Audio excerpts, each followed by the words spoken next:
All right, guys, give it up for our host, Eric. I had to get that in there, too. I was kind of forced into that. First off, I want to apologize for last week. There were some of you here that were last week. I was sitting right out there, and I just couldn't shut the fuck up. So I just want to let everybody know I'm never malicious, and if I am, it's because it's really fucking funny, and I just can't shut myself up, and I say it before I think about it. So I want to get that out of the way. And so I went to the funny bone last night for the first time ever, and I made a promise myself that I was not going to yell at the stage no more. That was in my past. I was done with it. And then a guy got up and he started talking about this dumbass dog that he had. I don't know if anybody else here has dogs that are a pain in the ass when they're a puppy. My dog, he ain't necessarily a dumbass dog. He's anxious. So kennel breaking has literally been the most painful thing I've ever tried to do. And I've kennel braked, probably break. But I broke about 15, 20 dogs over the years for kennels, and I've never had a problem. This dog here, I had kennels ready for the dog. I mean, I've got a pit bull and I've got a German Shepherd. Big dogs, they stay in their kennels, no problems. This son of a bitch, I wish I had pictures I could portray behind me so you guys could see what he did to these kennels. I mean, he's just a little blue-nosed pit, maybe 40 pounds, and he would chew through the wires and get them thin enough to where he could bend them. So I bought, the only thing I can consider it's a cheetah cage. Yeah, I can keep a wild cat in this cage. It's in the corner of my house now. And honestly, you know, the point is the dog isn't that dumb, you know. It ain't that he's dumb, but when he's in that cage and he does his thing, I want to smash his head with a rock. I mean, there is no way around it. I mean, the dog just loses his mind, and there's nothing I can do about it. I've been doing this for about a month now. I've been running around. You know, I ain't got up in a couple. This is my second time on stage tonight.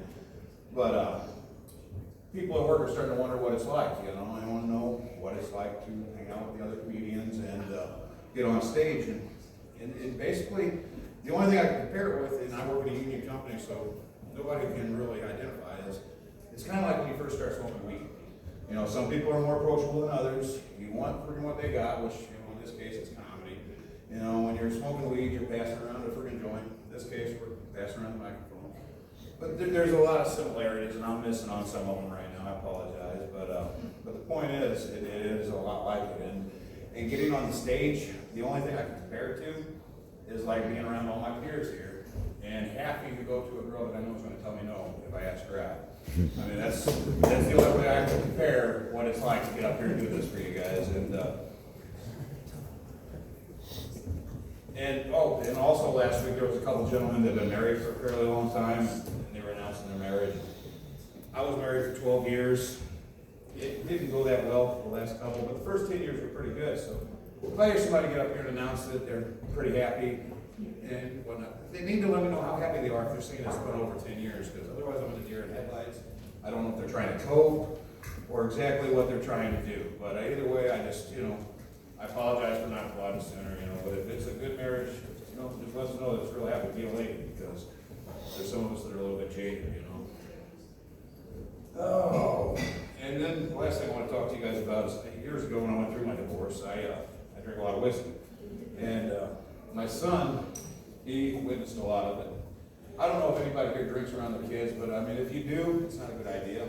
But you say some dumb shit to them. And at one point, I just thought it was important in my drunk mind to let my son know that someday he might have to fight me. And I kind of forgot about this for years. You know, in these last couple of years, my son is a straight A student. He goes to the gym, he works out like a madman. And I just literally put it together in the last couple of days. I think he's going to kick my ass when he turns 18, because he's already getting to that size. And if he gets to learn some chokeholds, which I've done quite a few of them myself, I'm pretty sure I'm going to get my ass kicked here pretty soon. Last thing I want to touch on is I don't think anybody else here. That's my time, guys. You guys have a great night. Thank you.